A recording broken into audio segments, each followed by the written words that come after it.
What is up, guys? Welcome back to the episode of F1 22 Mobile Racing Career Mode. We are here for episode number 7 today for the Australian Grand Prix in Season 2. If you guys didn't miss the previous episode of the Spanish Grand Prix, definitely be sure to go check that one out before you see this one. A very entertaining episode.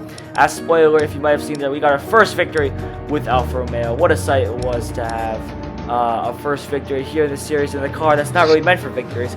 Coming into the Australian Grand Prix, we've had to have some decent success in F1 2021 mobile racing, so hopefully we can carry that over.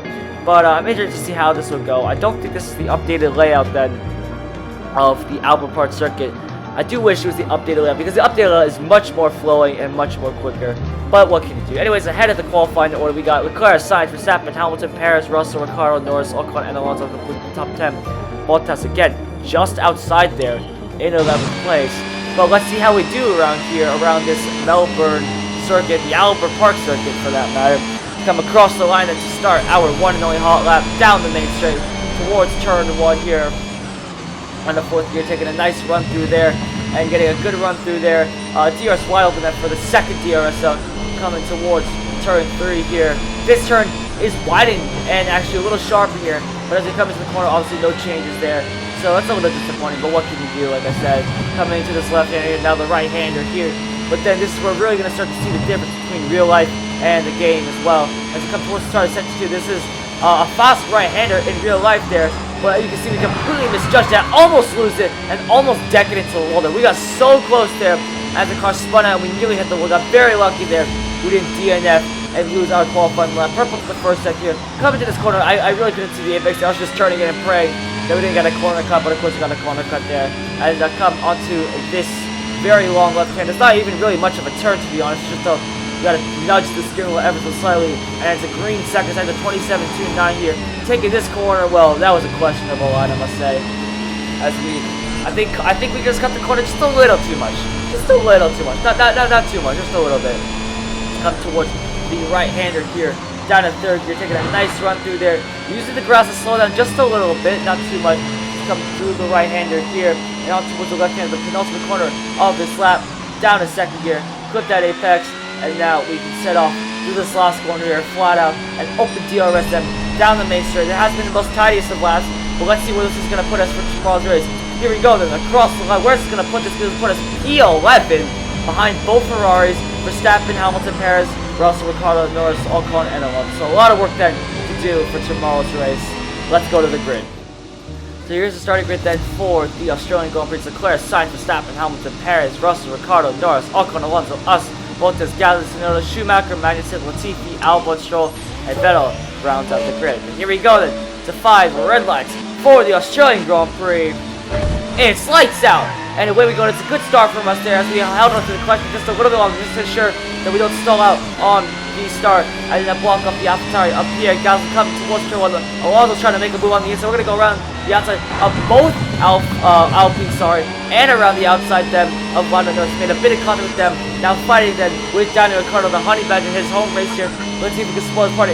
As we go down the inside of not 1, not 2, but 3 cars there down the inside.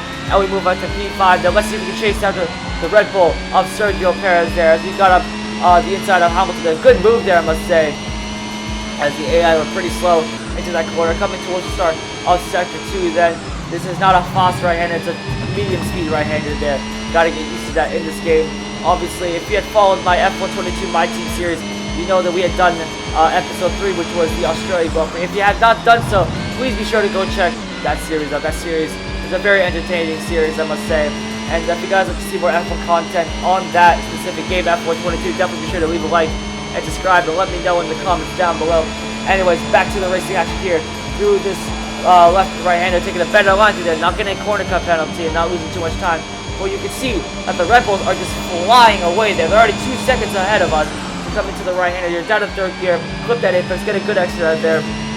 But the issue is, with this car, we are pretty quick in the corners. We can throw the car in the corners. As you can see, you're making up a lot of time in the brake zone and making up a decent amount of time then when we actually turn the car. And you can see also evident with the Mercedes. The Mercedes are unable to keep with us. They're, again, 2 seconds behind us. But you can see on the straights here that the Red Bulls and the Ferraris are just running away with the race here. As Charles Leclerc leads us until lap 2 here. Down to 4th gear, clipping that apex. If we only had a couple more turns here and we had much more pace, in this Alfa Romeo. We could be easily challenging for podiums and victories. Spain was obviously a bit of a, I would say maybe a lucky thing here, as we had a very big snap of oversteer there. Not too surprised by that, we went really deep in there. Maybe Spain was all just luck there, as we had a good lap there. And I mean, qualifying actually is pretty important. I mean, like real life, obviously, you want to have a good qualifying, of course. But I feel like in this game, especially in a car that is not very competitive, like the Alfa Romeo or even the Williams from last year, you need to have a good qualifying. If you can have a good qualifying, you can essentially just park the car there and then just wait for the best, essentially. Because if you can park the car, the AI won't get past you. You can squeeze them out. You can defend the inside line. You can do what you want, essentially. But if you have a bad qualifying, it's much harder to pursue than to try and find your way towards the lead of the Grand Prix. Anyways, back to the racing action, as I was ranting on about how our car was so slow in the straights. This Alpha is not very fast in the straights, apparently. Even with the Ferrari power unit it has underneath, still not very good. As we now come into the second to last corner for the second time here, and through the last corner here, ready to start the final lap of the Australian Grand Prix. Nothing much has happened.